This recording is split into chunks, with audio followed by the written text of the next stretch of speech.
आज का विषय जितना सरल लगता है उतना ही गहरा है। मौन ही तुम्हारा सबसे बड़ा हथियार है सभी समस्याओं से लड़ने का। और यकीन मानिए, यह कोई साधारण वाक्य नहीं, बल्कि वो सूत्र है जो जीवन की 90% समस्याओं का समाधान है। आज के दौर में जहां हर कोई कुछ कह रहा है, कोई चीख रहा है, कोई सुन नहीं रहा, वहां मौन एक क्रांति है। एक ऐसी क्रांति जो भीतर घटती है पर बाहर असर छोड़ जाती है। बुद्ध ने कहा था, शब्दों में केवल ध्वनि होती है, मौन में आत्मा की आवाज। आज हम उसी मौन की बात करेंगे, बुद्ध की दृष्टि से मनोविज्ञान की कसौटी पर, और एक ऐसी कहानी के साथ जो आपको सोचने पर मजबूर कर देगी।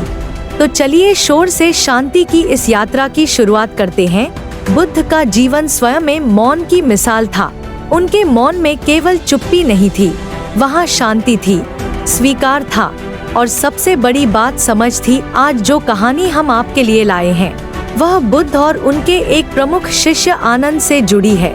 यह कहानी केवल एक संवाद नहीं, बल्कि मौन की शक्ति का जीवंत उदाहरण है। एक बार की बात है, बुद्ध अपने कुछ शिष्यों के साथ जंगल से गुजर रहे थे। यात्रा लंबी थी और गर्मी तेज प्यास के कारण सभी व्याकुल थे। कुछ दूरी पर एक छोटा तालाब दिखा। बुद्ध ने आनंद से कहा, आनंद, उस तालाब से हमारे लिए पानी ले आओ। आनंद जल पात्र लेकर वहां पहुंचे, पर देखा कि कुछ ही पल पहले वहां एक बैलगाड़ी गुजरी थी, जिससे तालाब का पानी गंदला हो गया था। उन्होंने लौटकर बुद्ध से कहा, भगवान, पानी साफ नहीं है, कुछ देर प्रतीक्षा करे, शायद साफ हो जाए। बुद्ध ने कुछ नहीं कहा, सिर हिलाकर सहमति दी। थोड़ी देर बाद उन्होंने फिर कहा, आनंद, दोबारा देखो, शायद पानी साफ हो गया हो। आनंद फिर गए, पर इस बार भी कीचड़ और घुला हुआ धूल था। उन्होंने पुनः लौटकर यही बात कही। तीसरी बार जब बुद्ध ने कहा, आनंद थोड़े असहज हुए, लेकिन आज्ञा का पालन करते हुए फिर चल दिए। जब वे तालाब के पास पहुँचे तो देखा पानी एकदम शांत था, कीचड़ नीचे बैठ चुका था और ऊपर साफ पानी बह रहा था। उन्होंने पात्र में पानी भरा और बुद्ध को दिया। बुद्ध ने मुस्कुराते हुए कहा, आनंद, यही जीवन का रहस्य है। जब जल शांत होता है तब वह साफ हो जाता है, वैसे ही जब मन शांत होता है तब वह स्पष्ट देख सकता है। और मन को शांत करने का मार्ग है मौन। इस कहानी में छिपा संदेश केवल प्रतीकात्मक नहीं है, यह व्यवहारिक है। जब कोई हमें अपशब्द कहता है, हम तुरंत प्रतिक्रिया देना चाहते हैं।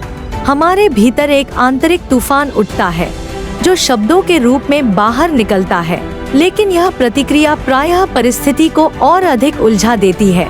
जबकि यदि हम कुछ पल मौन में रह जाएं, मन को शांत होने दें, तो हम परिस्थिति को स्पष्ट रूप से देख पाते हैं। मनोविज्ञान भी इस बात की पुष्टि करता है। जब हम गुस्से में होते हैं तो हमारा दिमाग का अमिग्डाला सक्रिय हो जाता है, जो प्राचीन काल में हमारी रक्षा के लिए विकसित हुआ था। यह हमें तुरंत प्रतिक्रिया देने को प्रेरित करता है, लड़ो या भागो की स्थिति में डालता है। लेकिन आज की परिस्थितियां युद्ध भूमि नहीं हैं। आज मौन रहकर गहराई से सोचकर प्रतिक्रिया देना कहीं ज्यादा प्रभावी है। मौन हमें न केवल सोचने का समय देता है, बल्कि हमें भीतर से मजबूत भी बनाता है।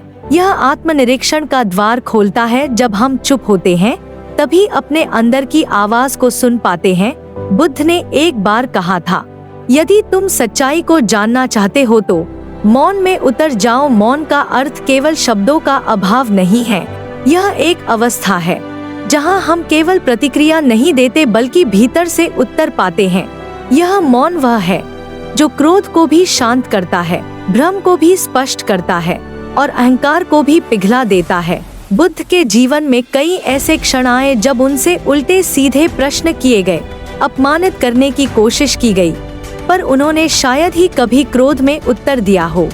एक बार एक ब्राह्मण ने आकर उन्हें भला बुरा कहा, तुम ढोंगी हो, तुमने अपने अनुयायियों को भ्रमित किया है। बुद्ध केवल सुनते रहे, मौन रहे। जब ब्राह्मण थक गया तो बुद्ध ने पूछा, यदि कोई तुम्हें उपहार दे और तुम उसे न स्वीकारो तो वह उपहार किसके पास रह जाता है? ब्राह्मण ने कहा, देने वाले के पास। बुद्ध मुस्कुराए, तो तुम्हारे अपशब्दों का भी यही हाल है।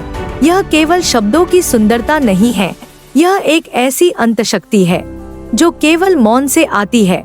मौन व्यक्ति को स्थिर बनाता है। वह हर परिस्थिति में एक दर्शक की तरह खड़ा रह सकता है। जो व्यक्ति मौन में है वह बाहर के शोर में नहीं उलझता, वह उस स्थिर केंद्र से जुड़ा होता है जहाँ कोई लहर उसे हिला नहीं सकती। यही कारण है कि बुद्ध के अनुयायी ध्यान में मौन को सबसे महत्वपूर्ण अभ्यास मानते हैं। और यह मौन केवल अकेले बैठकर ध्यान करने तक सीमित नहीं है। यह मौन उस समय भी जरूरी है जब कोई आपको चुनौती दे रहा हो, जब कोई आपकी भावनाओं को भड़का रहा हो, जब दुनिया शोर मचा रही हो, तब भी शांत रहना यह सच्चा मौन है। एक आधुनिक मनोचिकित्सक कार्ल यंग ने कहा था, जो तुमसे बाहर शोर कर रहा है वह तुम्हें नियंत्रित करता है। जो तुम्हारे भीतर शांत है वही तुम्हारा सच्चा स्वरूप है। मौन में वह शक्ति है जो किसी बहस को टाल सकती है, किसी रिश्ते को बचा सकती है और स्वयं के भीतर एक नई दुनिया खोल सकती है। यह वह दवा है जिसे कोई सुन नहीं सकता पर हर कोई महसूस कर सकता है। तो साथियों, आज हमने जाना कि मौन कोई साधारण चुप्पी नहीं है। यह जीवन का सबसे बड़ा औजार है, सबसे मजबूत कवच और सबसे तेज तलवार। बुद्ध ने मौन को केवल साधना का हिस्सा नहीं माना बल्कि जीवन की आवश्यकता बताया। जब अगली बार कोई आपको नीचा दिखाने की कोशिश करे, जब कोई आपके खिलाफ बोले या जब जीवन की परिस्थितियां आपको प्रतिक्रिया देने के लिए उकसाइए, तो बस रुकिए और मौन हो जाइए। याद रखिए, बुद्ध ने कहा था, जो मौन में टिक गया वही भीतर से मुक्त हो गया। यदि यह विचार आपको प्रेरित करता है तो इसे अपने जीवन में उतारिए। इसे केवल ज्ञान ना बनाइए, इसे अभ्यास बनाइए। हर दिन कुछ समय मौन में बैठिए। हर झगड़े से पहले एक सांस लीजिए और सोचिए, क्या यह प्रतिक्रिया जरूरी है। अगर आपको यह वीडियो पसंद आया हो तो कृपया इसे लाइक कीजिए, अपने दोस्तों के साथ शेयर कीजिए और चैनल लाइफ लेसन स्टोरी को सब्सक्राइब करना ना भूलिए। और कमेंट में जरूर बताइए, आपने अपने जीवन में मौन की शक्ति को कब महसूस किया। क्योंकि याद रखिए, जब आप बदलते हैं तभी दुनिया बदलती है। धन्यवाद।